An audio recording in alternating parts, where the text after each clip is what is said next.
Hello tout le monde. Du coup aujourd'hui ça va bientôt faire 2 mois qu'on est arrivé à Montréal et du coup je me suis dit pourquoi pas faire une petite vidéo explicative sur toutes les choses qu'il y a à faire en arrivant ici.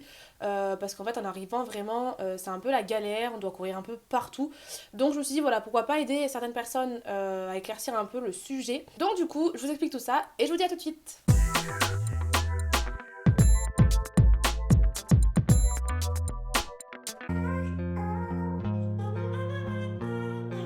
La première des choses à faire, vraiment la plus importante, c'est d'aller faire son numéro NAS. Donc le numéro NAS, c'est un numéro d'assuré social.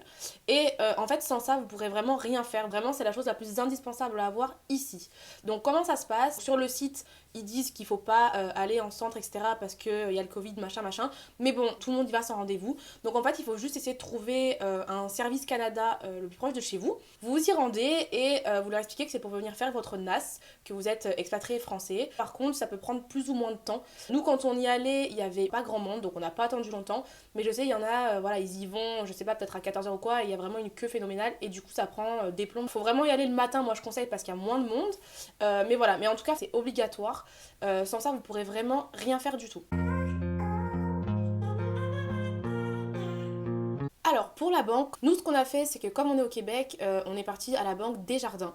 Voilà, enfin on en avait entendu parler, c'est voilà, je pense que c'est pour les nouveaux arrivants c'est la meilleure. On s'est rendu là-bas sans rendez-vous et la dame n'était pas dispo là immédiatement donc elle nous a dit de revenir l'après-midi. Donc on est revenu l'après-midi et franchement ça s'est passé très rapidement, enfin rien à voir avec la France vraiment, même la banquière elle était hyper gentille, elle rigolait avec nous, enfin c'est limite si elle nous tutoyait et tout parce qu'ici il y a vraiment tout le monde qui tutoie tout le monde.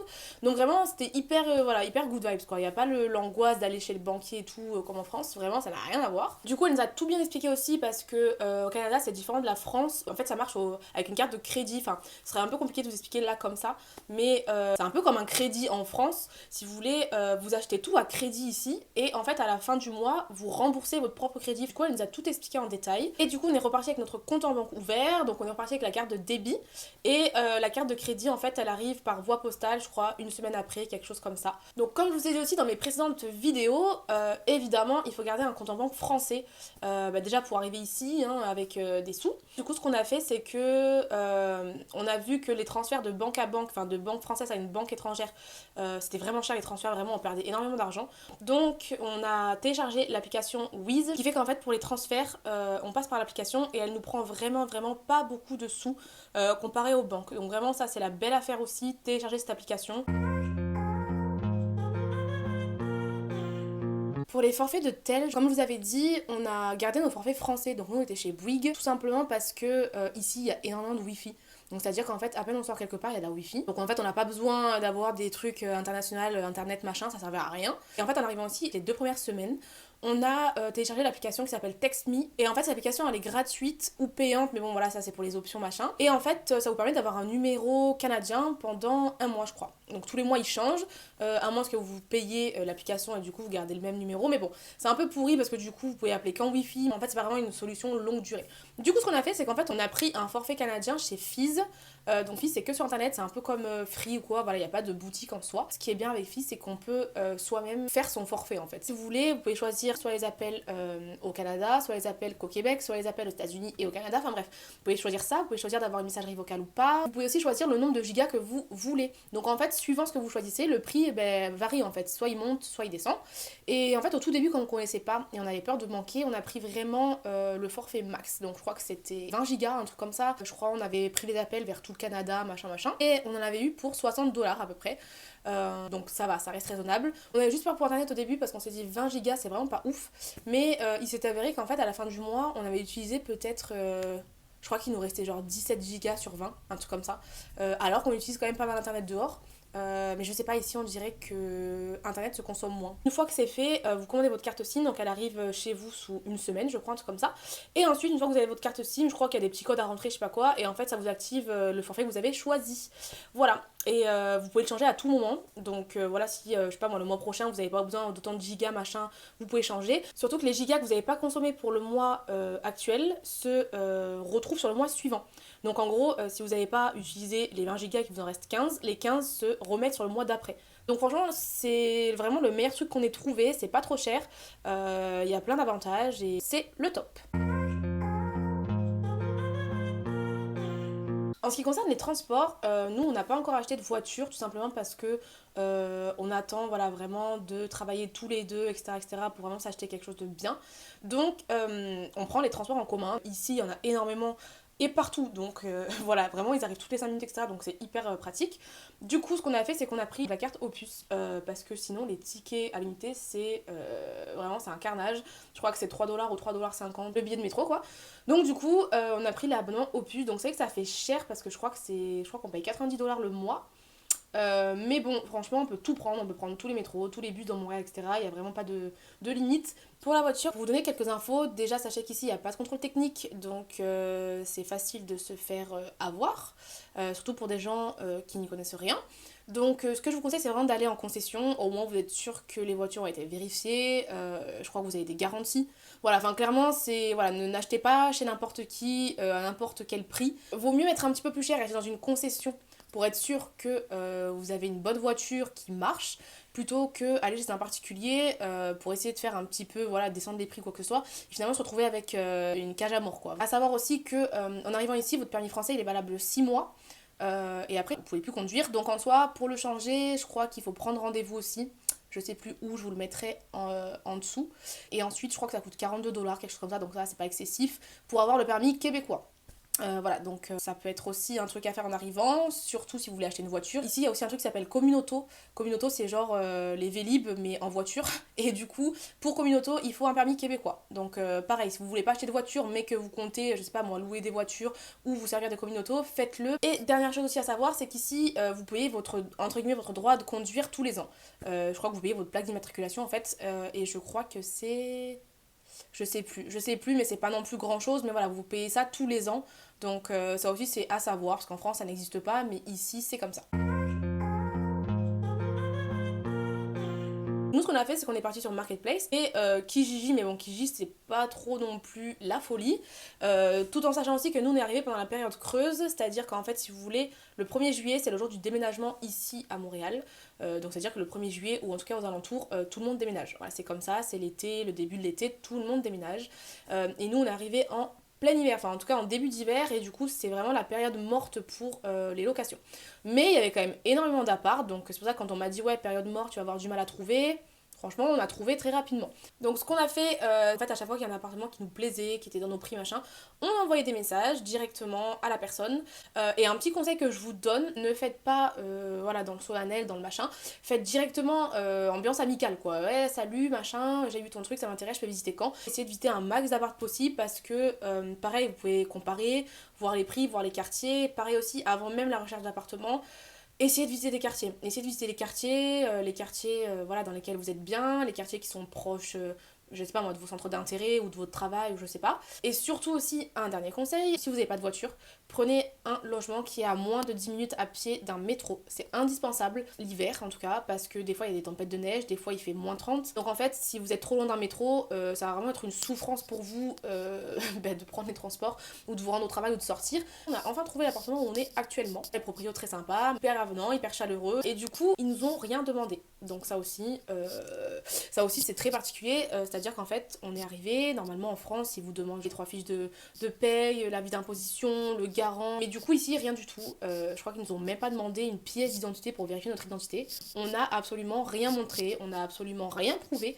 On est arrivé, on a dit ouais bah l'appart il nous plaît. Ils nous ont dit bon bah ok, on a signé et basta. Donc du coup, pour vous donner une petite idée, nous on a trouvé un appartement un peu comme dans les films un peu de Noël là, américains, avec les petits escaliers en fer et tout qui montent, dans une petite rue trop mignonne et tout. On est à moins de 10 minutes à pied du métro, on en a même 2. C'est assez grand, je sais plus combien de mètres carrés ça fait, ça doit peut-être faire je sais pas, peut-être 70. On a une chambre bien séparée, cuisine ouverte sur le salon, on a un petit balcon arrière avec une espèce de, pas de cabane, mais c'est un petit peu ombragé en fait pour pouvoir, voilà, pour pouvoir mettre des choses machin l'hiver. Et on est dans le quartier, je crois qu'en fait on est un peu au centre de Rosemont, Villeray et Petite Italie. Donc 3 quartiers franchement super sympa, enfin nous on kiffe notre quartier. Et on paye 1300$. 1300$, sachant que le loyer il était de 1250$ et que le propriétaire nous a dit ouais bah si vous voulez que l'appartement soit meublé, vous mettez juste 50$ par mois de plus et c'est bon. Donc on s'est dit ok, pour 50$ tout meublé, ben on veut bien quoi. Sachant aussi que ici souvent il y a plein de choses incluses, donc il y a des fois il y a le wifi, des fois il y a l'eau, des fois il y a même l'électricité, enfin donc voilà, donc vraiment faut regarder. Nous on a 1300$ de loyer, on a la wifi incluse et l'eau chaude. Voilà. Sachant qu'en plus l'eau chaude en soi, l'eau on la paye pas ici. C'est-à-dire qu'en France on paye l'eau un braquage, ici on ne paye pas l'eau, ou très très peu.